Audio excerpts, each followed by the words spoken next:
Hello, everyone, and welcome back to the Copper Club podcast. A few months ago, Tom and I sat down to try and work out the Copa Libertadores winners, and we're back to look at the round of 16, reflect on our predictions, see how well or bad we did, and then we're going to try and figure out where these 16 teams go and who's going to be the eventual winner from who have made it through. So, Tom, are you feeling pretty confident about your early predictions before we start this particular podcast? Well, when you called me up to come on today, I kind of thought, oh yeah, I better remind myself to see what I actually said. And you know what? I don't think we were too bad. I think there was a couple of stray balls in there that we probably can hold our hands up.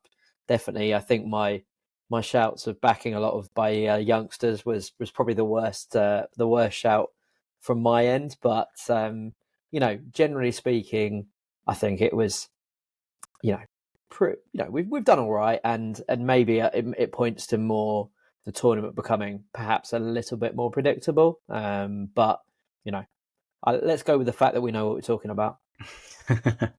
Yes, quickly edit that part out. But as you touched upon it there, Brazilian teams, 6 in the round of 16, 4 Argentinian sides, 1 from Peru, 1 from Ecuador, 1 from Colombia, 1 from Uruguay, and 2 from Paraguay.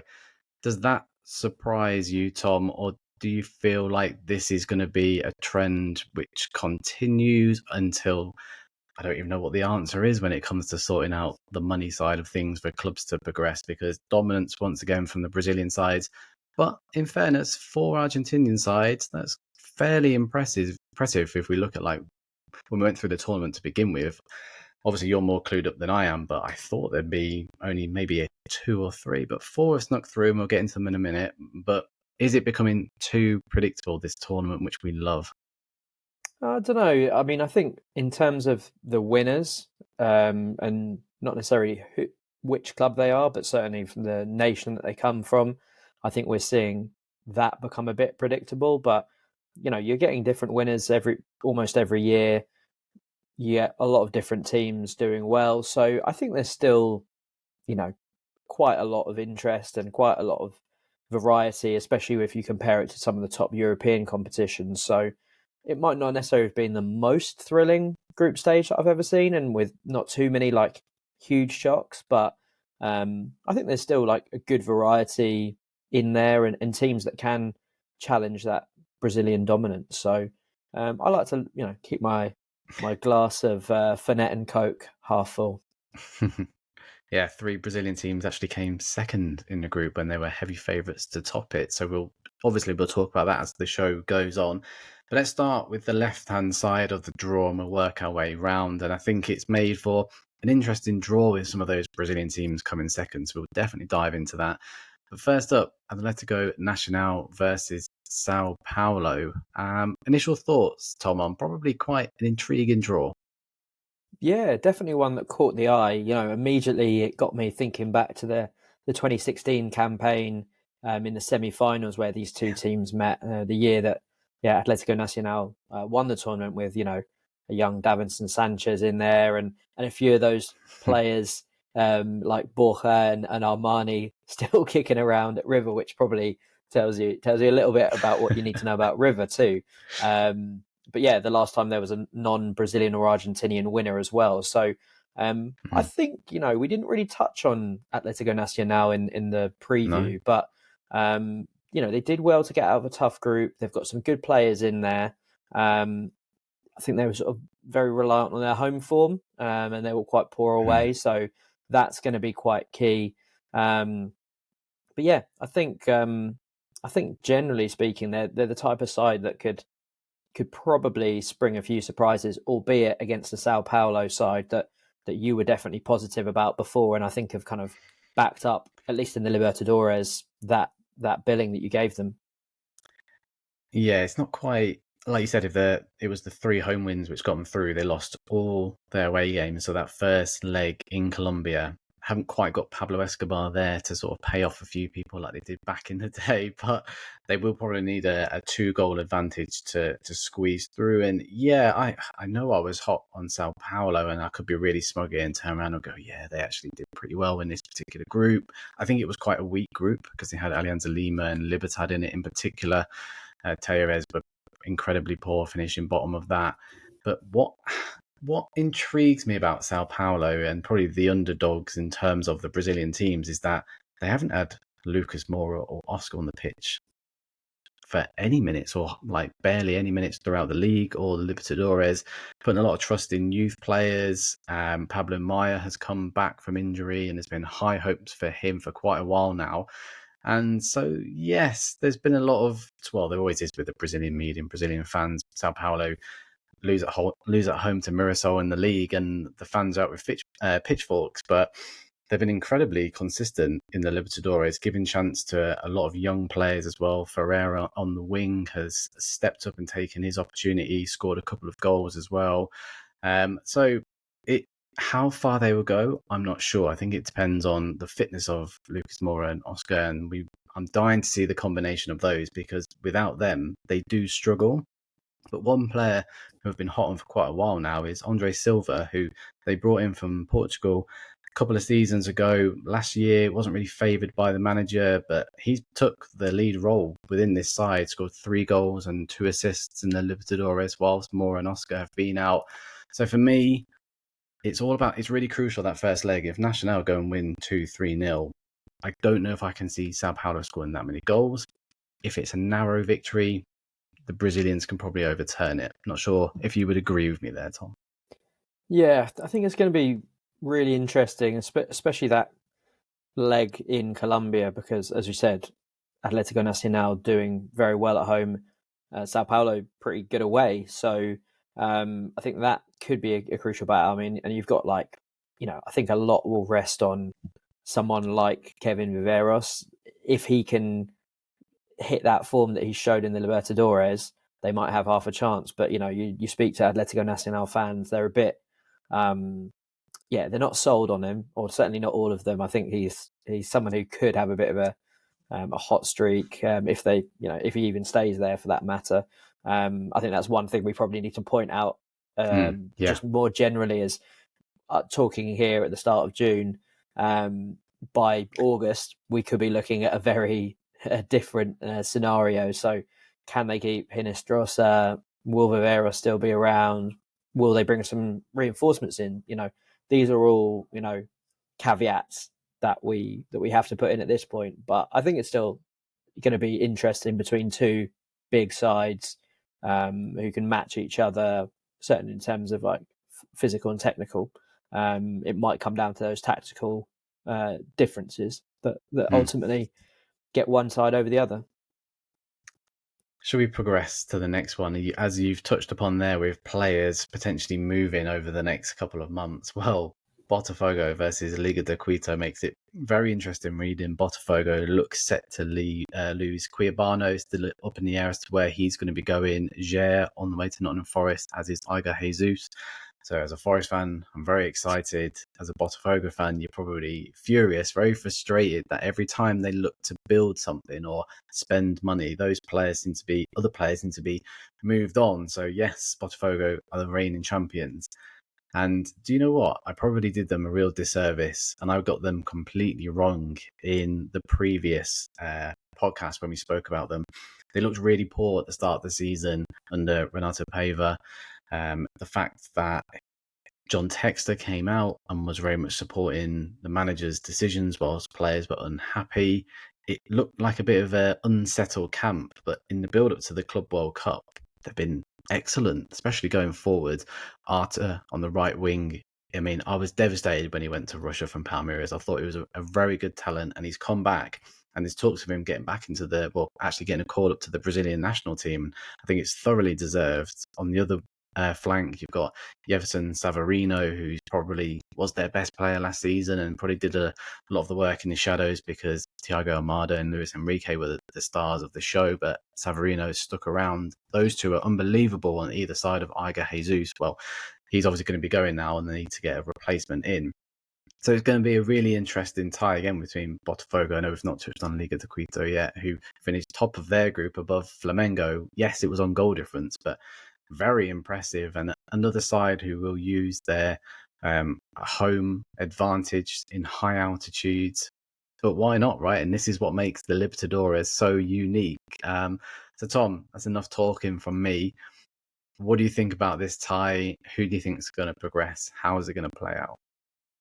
Yeah, it's another interesting one that could go either way. I mean, the logic is on Botafogo win, especially if they reinvest some of that money. You know, they've already brought in Alvaro Montoro from Velez, who was an absolute standout, little dribble king from Argentina, who's one of the most exciting players that's emerged this year for sure. So that's Were you quite a coup surprised to see him because go to Botafogo? yeah, I mean, there were talks of teams like Dortmund and a lot of European interest in general. But I suppose if you can stump up, $8-9 million, that's going to be enough for an Argentinian club to say, yeah, okay, take it. Hmm. Yeah. It's something that they could probably make a bit of a profit on going forward because yeah, he's a very exciting player. So I think it's going to be interesting. There's talks of Correa coming in as well. So I think there's going to be a lot of flux there, and that might play into Quito's hands. They're a good side. That this is one of the predictions I will, hark back to. As I said, I think they were the strongest of all the Ecuadorian sides, Mm-hmm. and they're going all right in the league as well. And it's not that long ago that they won the Copa Sudamericana, so they've got experience of going deep. I think they may have even beaten Botafogo in that in that tournament in 2023. So yeah, I feel like this bracket, with both the Sao Paulo, Atletico Nacional, I think you'd probably see the two Brazilians sort of emerge. But if it was any kind of combination, unlikely that none of the Brazilians get through. But if Quito or Atletico Nacional get through, I wouldn't be like massively surprised. And I think Quito have got what it takes, especially if Botafogo are changing the squad up. Maybe they've got a bit of a after the Lord Mayor's show from the World Club Cup. So yeah, this is going to be a real interesting one, especially as you mentioned with that extra altitude in Quito. Yeah. They picked up 7 points from their 3 home games, didn't concede, including a 0-0 draw with Flamengo, who they managed to keep in second spot. Alex Arca Barrios up top has scored 4 goals already. He scored 28 league goals last season. They're very much dependent on him, but he's a wonderful striker. So yes, he's going for the golden boot as well. And if they run away with a couple of goals, it's going to make, well, actually, no, sorry, Botafogo playing first, aren't they? So it's a case of probably trying to shut up shop at Nilton Santos, which is a big plastic pitch. So Botafogo will want to take a lead. It's very interesting. I know we always seem to lead on these podcasts to home advantage, but it's so apparent across every single game. So yeah, Botafogo probably need a couple of goal advantage. They won't want to go to Quito with just one because that could all go down to that dreaded penalty shootout. So yeah, I'm with you. We are favouring the Brazilian teams naturally, which may sound obvious, but I don't think either would be a surprise, especially just because of how many players Botafogo may be losing in the next 4, 5, 6 weeks. Let's move on. Libertad versus River Plate. What are we thinking here, Tom? Because on the last podcast, only a week ago, when we were talking about River Plate going to the Club World Cup, Franco Mastantuono is obviously the star of the show. He looks set to be joining Real Madrid. So I think there's still negotiations going on at the time they're recording, but it looks likely that he's going to depart at the end of the Club World Cup and go to Real Madrid. So River Plate's star man, and the question I put to you at the time was, how can River Plate survive without him? Well, it's going to be a real big test now. I know Libertad is probably a favourable draw without doing them a disservice, but if they squeeze through, they're probably going to face Palmeiras, who we'll get onto in a minute. And then we could see a similar scenario to what we did last season when Mineiro sort of just brushed them to one side. So River Plate without Mastantuono, what are your thoughts there, Tom? Yeah, it's obviously going to be difficult, but this is a club like pretty much every South American club that are used to their top talents going, and now at an increasingly young age. And River a big enough club that they can attract almost anyone from the continent, and even, a lot of people back from Europe as well. So I think they'll be able to reinvest that money. They've not been shy in spending as well. So I don't think it's a case that they'll worry too much about losing one player. But yeah, it's someone who's taken on a lot of the creative burden, and he's going to be someone who's extremely difficult to replicate, because he's just such an exceptional talent. I think this tie gives them a little bit longer to kind of work out their best new formation and best new 11, because realistically they should be sort of swatting Libertad aside. I know that we kind of perhaps didn't give them that much credit, just talked about how old their strike force was, and they are top of the Paraguayan Primera at the time of recording, good away from home as well. So yeah, I think it's a side that, they'll have that psychological advantage over, certainly. And realistically, this is probably, not where their tournament's going to be defined. If they get through and meet Palmeiras, as we're all expecting, that's going to be the moment where they can really make a statement and beat one of the favourites for the tournament.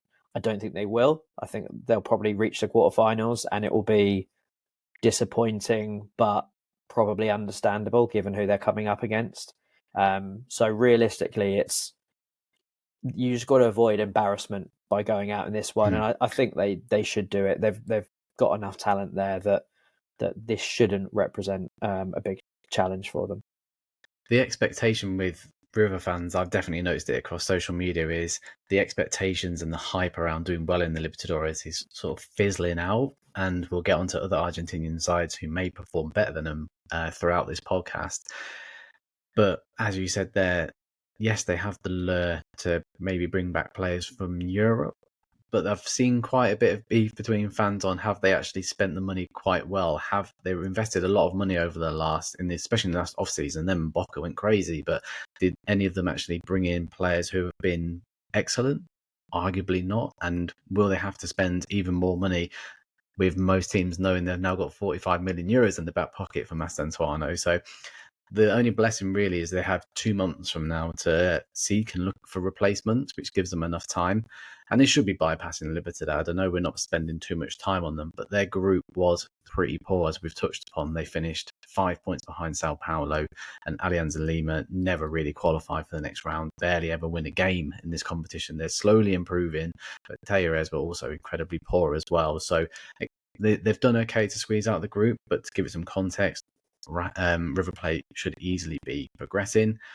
But who they'll be facing next, it could be Universitario from Peru, or Tom's outright pick to win the whole competition. I'll give you a bit of credit there, Palmeiras. Now it should easily be Palmeiras who are through, right? If we look at their group was pretty poor. Sporting Cristal, Bolivar, Cerro Porteno finished top, winning all games. 17 goals, only conceded 4. Managed to beat Bolivar in Bolivia, and that was my outside pick to potentially nab second spot, but Cerro Porteno did, and we'll get onto them a little bit later. But did we learn anything from this particular group? I'm not 100% sure. And I think the key takeaway to think about Palmeiras going forward, yes, they've invested heavily, as we've spoken about on this podcast, but they lose Esteval after the Club World Cup. And he's been probably saving his best form for the Libertadores. So similar to what we just spoke about with River losing Mastantuono, Palmeiras losing Esteval. Yes, they've spent heavily. They've got a good number of attacking players in there. But it's going to impact them, isn't it? Oh, definitely. I think probably even more so for them, because Esteval's had a full season where he was, arguably the best player in Brazil, certainly the player with the most goal involvements last year, whereas Mastantuono, he's kind of just broken through into the first team and made a big impression, but is not like the main goal scorer or anything like that. So I think the fact that they recruited heavily in the attacking areas probably almost preparing themselves for that Estival loss means that there's time for those attacking talents to have bedded in, and they've shown they've done all right here. As you said, can't learn anything from the groups.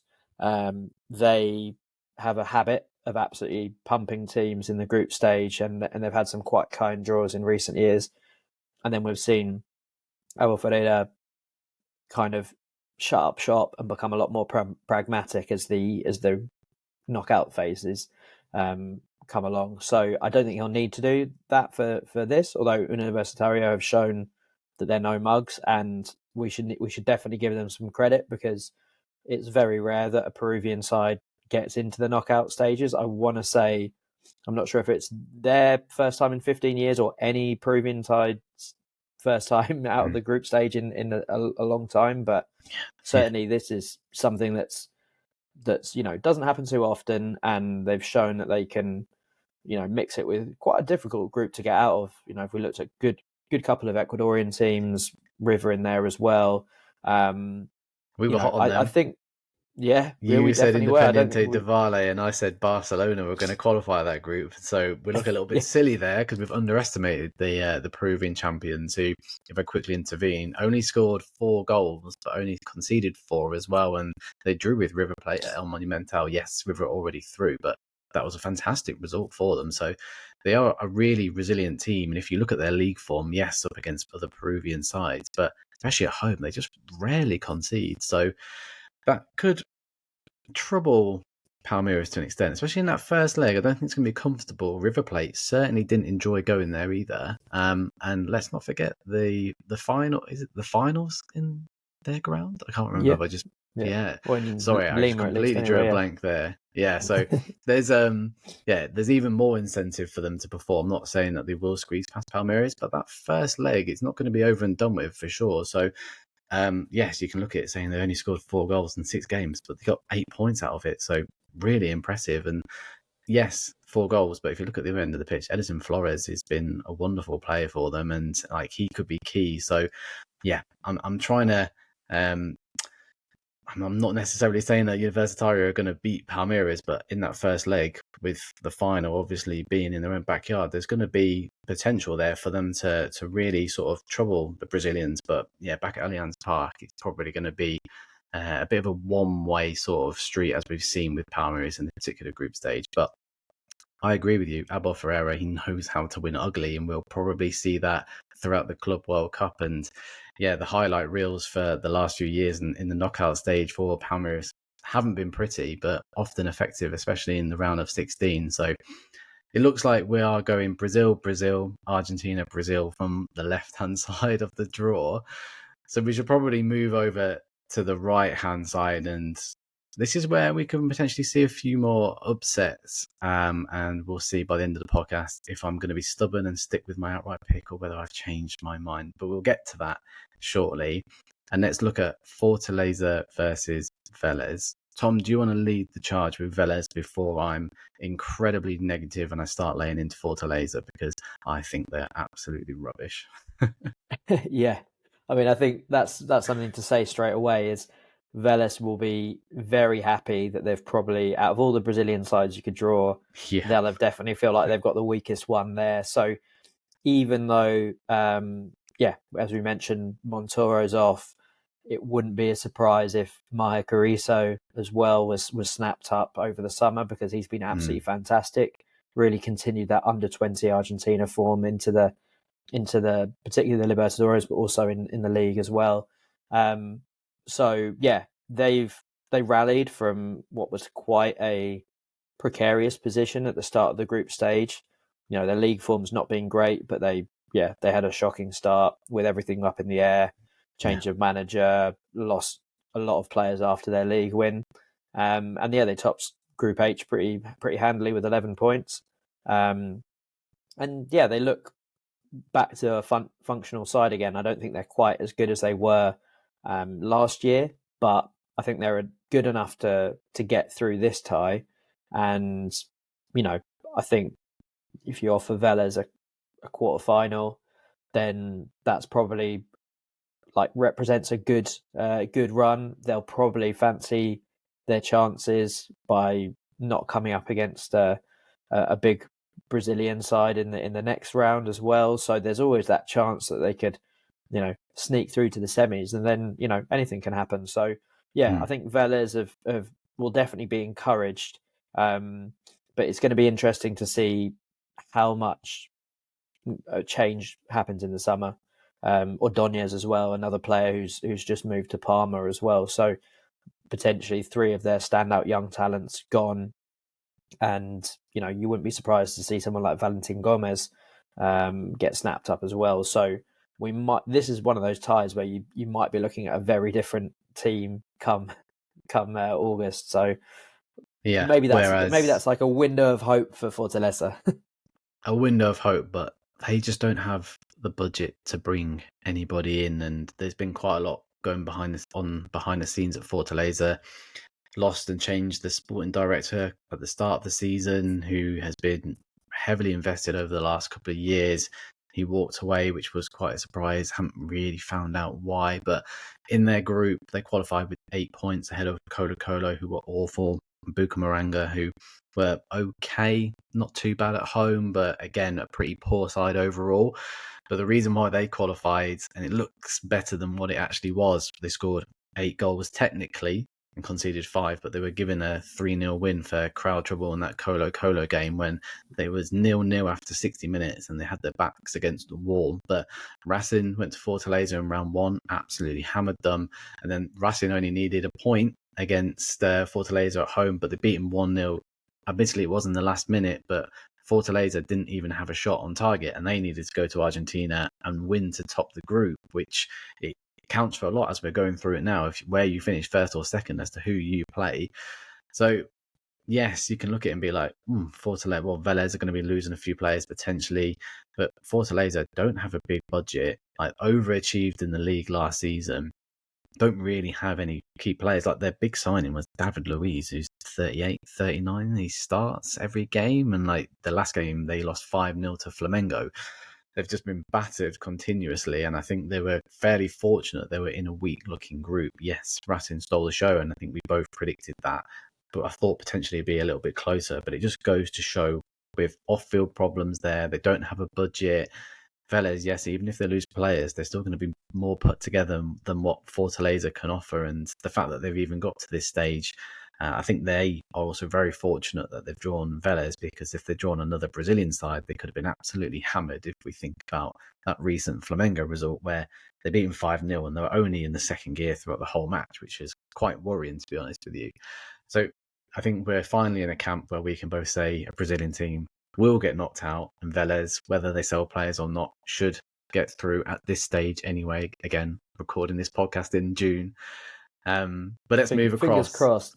If Retro FC can beat them in the Copa do Brasil, then there's a chance. Which one thing I love about that team was they were founded in 2016, so not so retro, but not so retro. Good. I think this is one that could go either way, and they'll both. Maybe that's the thing. They'll both think, you know what, this draw could have been a lot worse. Let's go for it. Who knows? Definitely, but let's move across to the next one, which I think is even probably one of the standout ties for me in terms of like what we will see on the pitch, because it's Penarol versus Racing. Racing, Sudamericana champions, as we've just said, top Group E with 13 points, scored 14 goals, only conceded 3. Adrian Martinez is trying to win the Golden Boot in this competition now, having won it in the Sudamericana. He has 4 goals to his name. They've been massively impressive.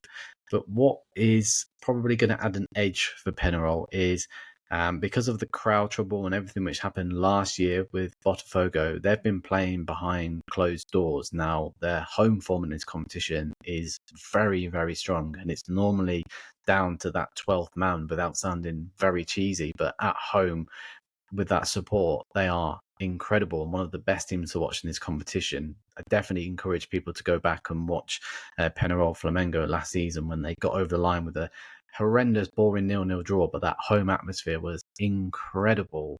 But they've played behind closed doors, but still managed to get 11 points comfortably through with Velez. Yes, potentially in a slightly weaker group, but came from 2-0 down to beat Olympia 3-2 at home, which sort of changed their fortunes. And at home, they're going to be a very difficult team to beat. But as Tom's probably going to explain now, and as we said that Racing were dark horses for this competition, this is the Argentinian team to keep an eye on, right? This is the team that can go sort of shoulder to shoulder with the Brazilian teams and cause somewhat of an upset this season. Yeah, I think they've justified our pre-tournament hype around the strongest Argentinian side.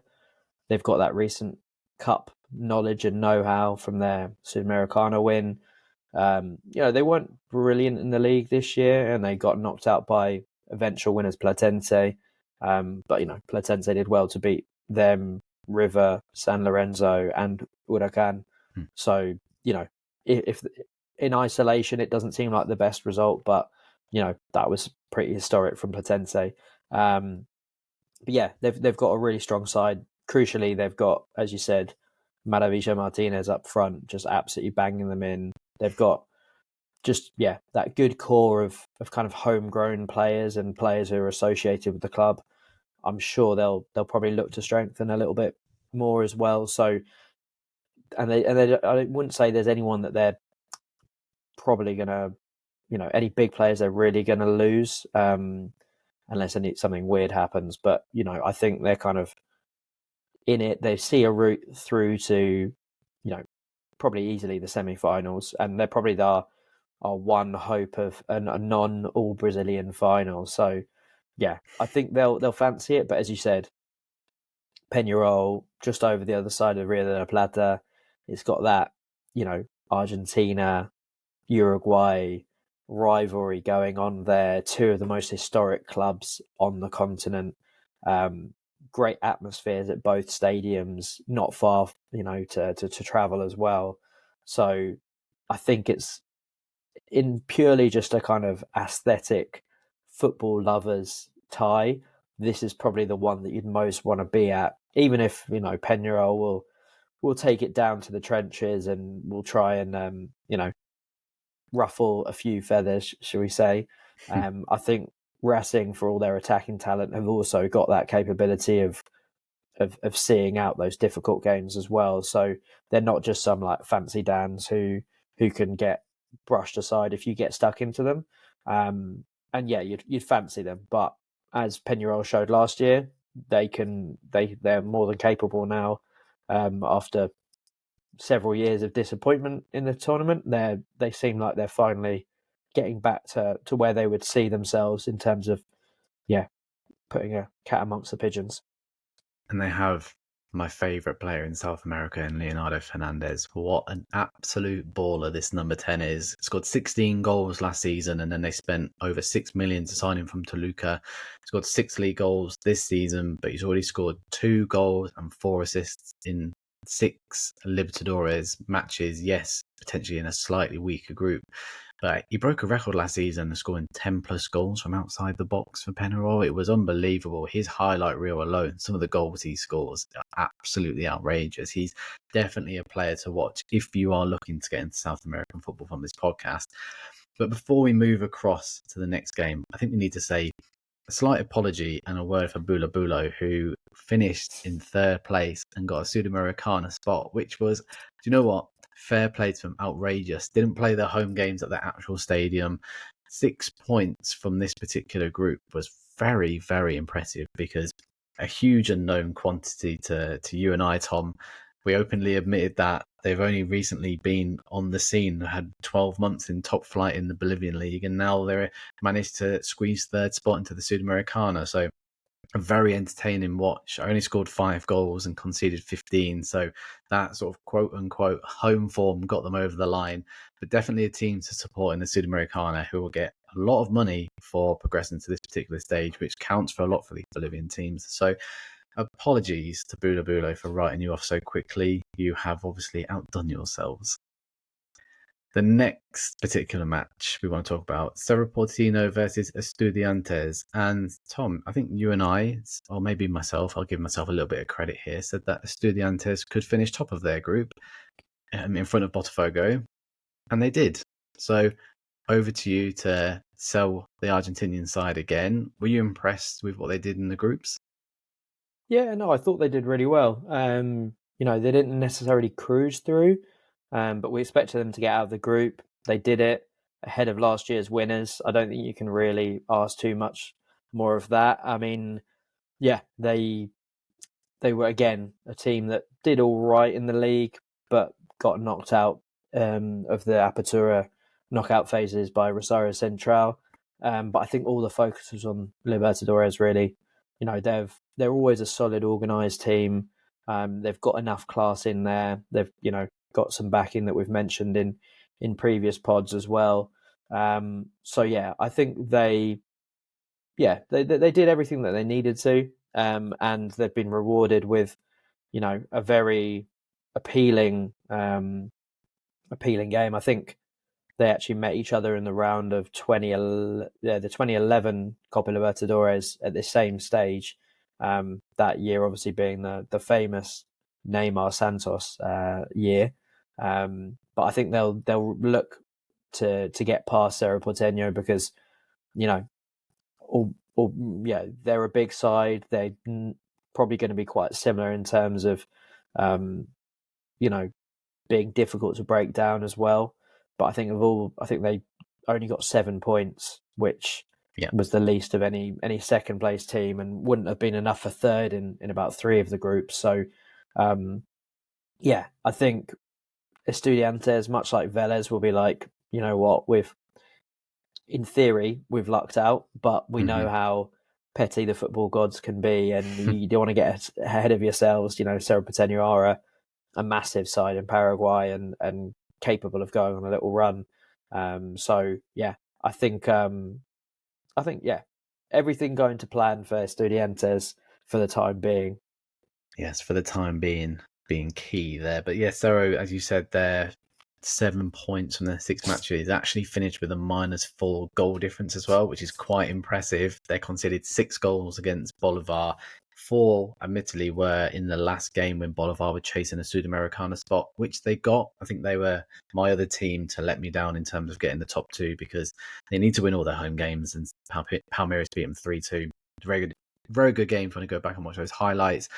But they conceded 2 against Bolivar at home in a 4-2 win, which is quite concerning if you're conceding multiple goals. And, well, I think Bolivar have something over Cerro Porteño because Bolivar beat him 4-0. Was it last season or season 4? I can't quite remember. So maybe a bit of history there. But the fact that they've been shipping goals left, right and centre doesn't particularly bode well for them. And this looks like it will be the end of the road. Now, we've finally made it to the last game, Tom. Flamengo versus Internacional. Now, I feel really sorry for Internacional for a few reasons here. I spoke so passionately about how they would win the competition, and they beat Bahia in round 6, to finish top of their group. But Flamengo finished second in theirs. So Internacional were rewarded with playing the second or / joint favourites. And we've all seen how well Flamengo have been doing. And I think a European audience will see that at the Club World Cup. Felipe Luis has built a team there where he's managed to get a team with huge egos playing for him, which so many managers have failed to do over the last 12, 18 months and probably a little bit beyond that as well. And Internacional, who were set to not only compete for the Libertadores, but the Brazilian title as well, have been incredibly poor in the league. But for context around this, I'm going to be a little bit stubborn and I'm going to stick with Internacional for 1 or 2 reasons here. First of all, they've got Alan Patrick, who I believe is one of the best players in Brazil, despite his age of 34 now. 5 goals, 2 assists in the Libertadores. He is the key for Internacional. If he doesn't play, they're not getting through. It's simple as that. But within the league itself, they lost 2-0 to Fluminense at the weekend, which is just gone. They had 10 first team injuries, and they've all been really long term as well. So they've had to Uruguay number 1, their goalkeeper Sergio Rochette. He's been out with a broken hand for 3 or 4 months now, and the replacement in Anthony is absolutely terrible. He has cost them so many points this season, and so they may look to sign a replacement over the next window. But they've got Enner Valencia, who has been key over the last couple of seasons. He's been out injured with their hamstring injury. They've also signed Johan Carbonero on loan from Racing. He was coming in to replace someone on the wing who they sold. I can't remember right now.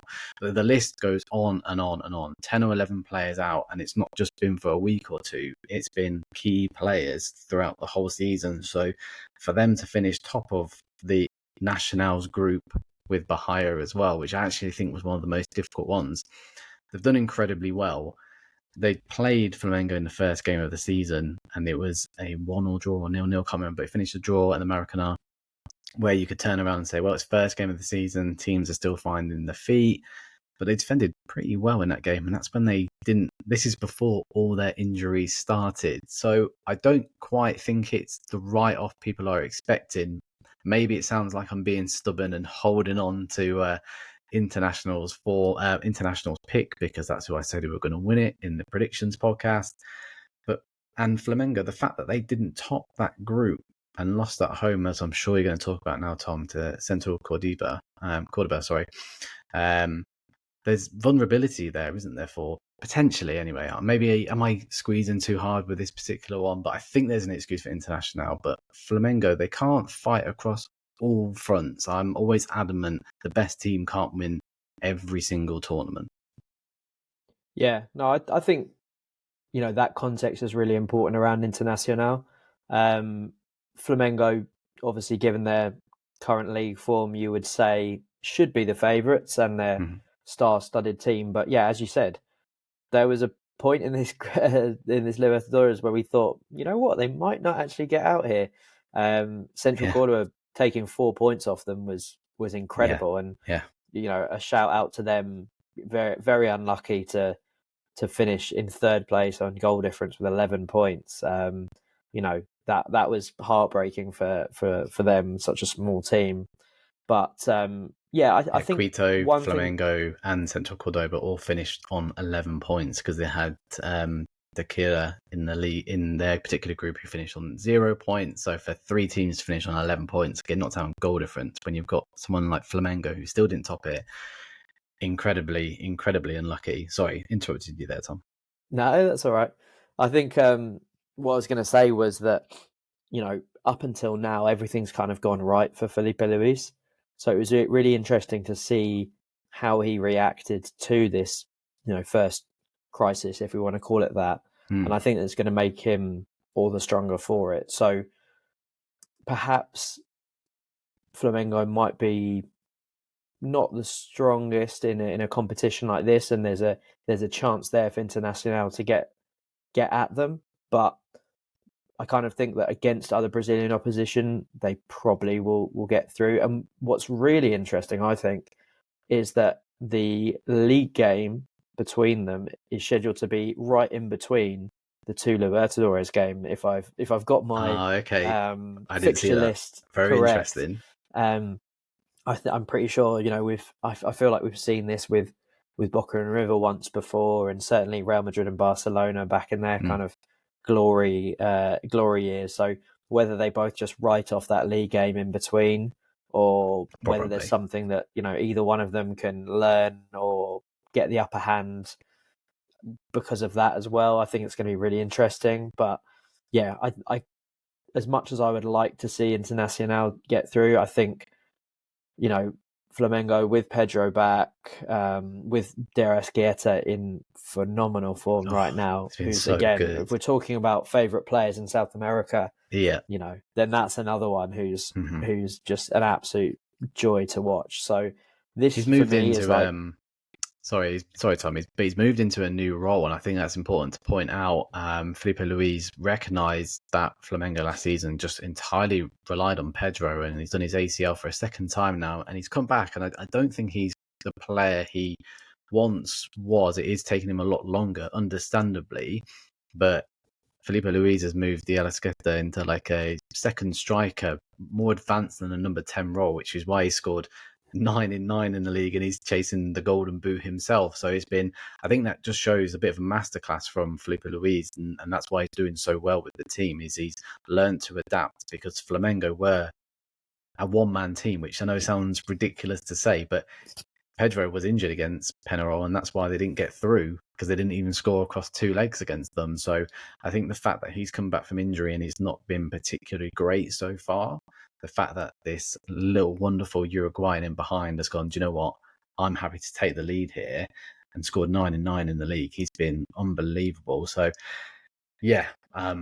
Anything else you wanted to add about Flamengo? Sorry, I just wanted to throw that in. Yeah, no, that's like definitely a very important thing, and I think something that, you know, again puts them in good stead to be in a better position than they were last year. And then probably one other aspect, and I'm sure they'll probably be more on their way, but it looks like Jorginho's coming in as well. So having him at the base of midfield adds, you know, a huge element of class, especially if they want to control those games, keep the ball.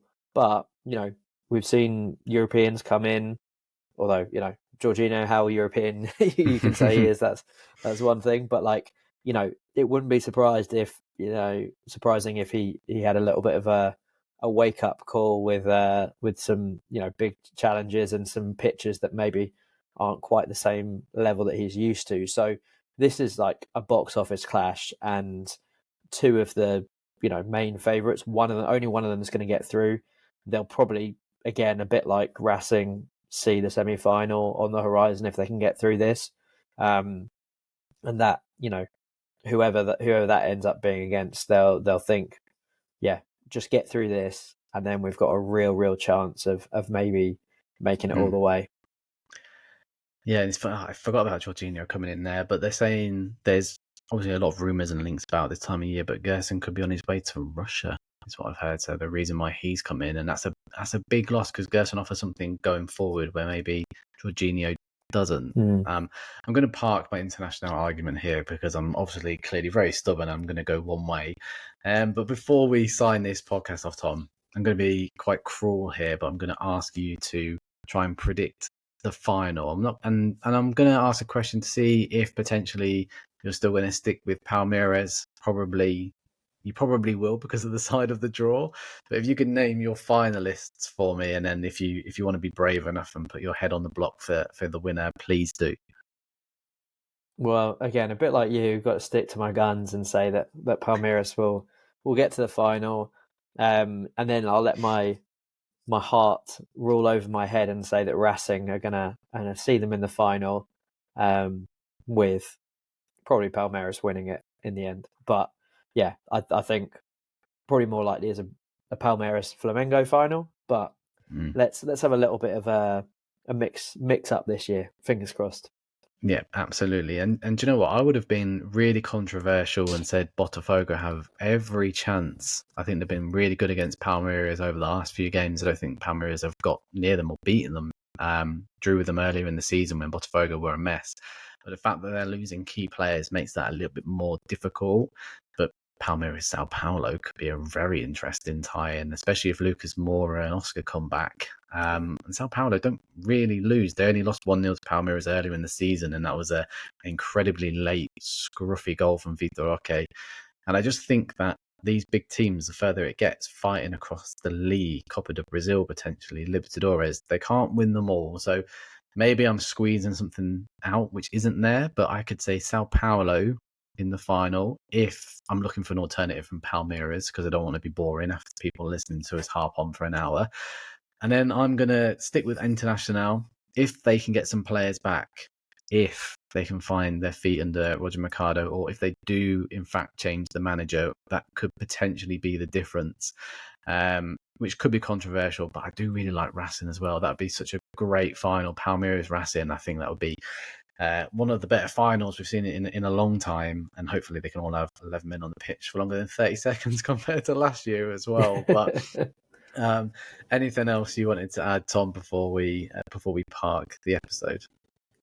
No, I think we've covered it all. We've given those teams that maybe we didn't give their flowers earlier in the tournament, and yeah, I think, you know, we could be looking at potentially 4 Argentinians and 4 Brazilians in the quarters, but I think there's definitely the chance of at least one upset there to see maybe an Ecuadorian There or always Colombian. is, right? There always is. I mean, So let's hope. two Let's hope there is two Paraguayans who'll fancy their chances against, not the best Argentinian sides at the moment.